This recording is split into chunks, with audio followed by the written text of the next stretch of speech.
Now, when is a horse not a horse? Well, when it's a mule. And this is Joe Snyder, our resident farrier. And for you young folks, that's a blacksmith who specializes in horseshoes. And he's going to tell us all about this very special animal. Okay? All right, everybody hear me, I guess, okay?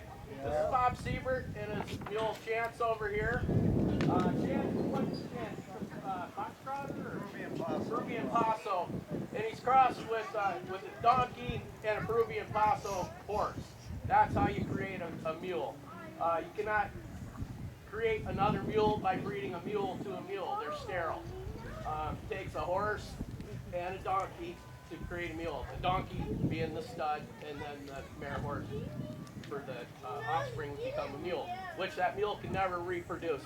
It's lacking one chromosome of being able to reproduce, which is, people say that a mule could go extinct tomorrow and be recreated tomorrow because it doesn't take two mules to make a mule. So it's kind of interesting. Anyways, on my mule here, I have what's called a britchin. Mules don't have a withers like a horse does.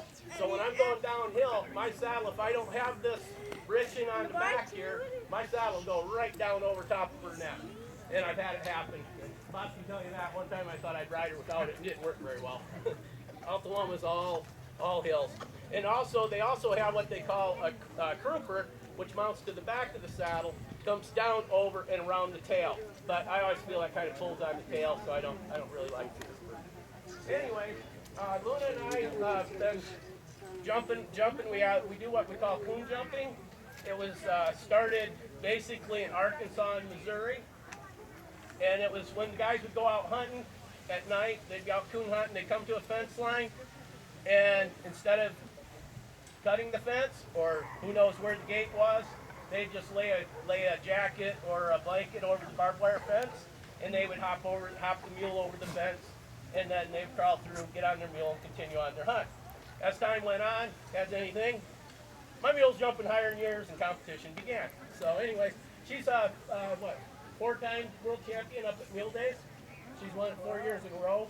I retired her this last year because she has to come up to the jump and stop and then jump from a standstill, which is extremely hard for a horse to do. Some horses can do it.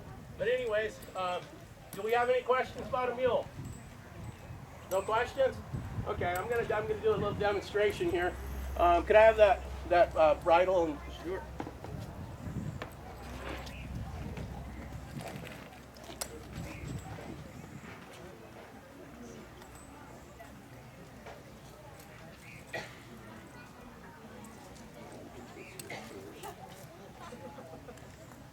I noticed that they were quite savvy with theirs.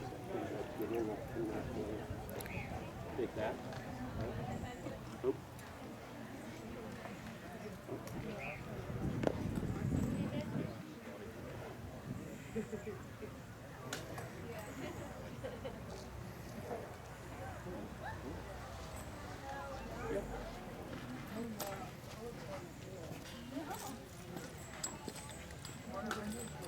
Don't use that much.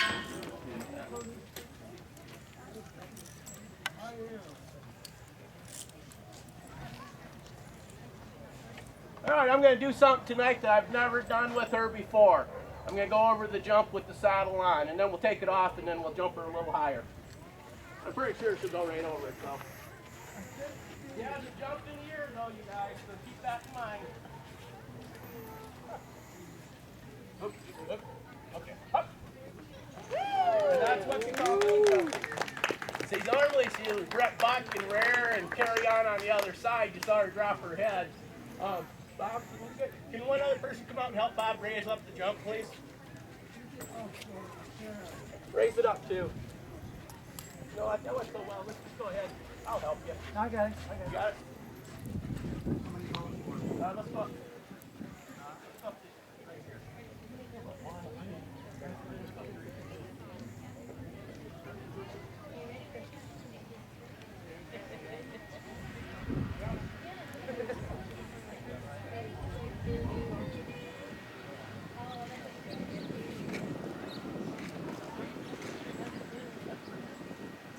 The highest she's ever jumped is 5'6". That's pretty high. I don't jump her as a rule like that. That was just strictly for demonstration. Because she'd already won her class. And I've never jumped her with the saddle. Remember that. That's how the old boy used to do it. Hey! That's Coon jumping. That's Coon jumping. Okay. Any questions? No questions? Okay. Joe forgot to mention that Jena is a 5-time world champion.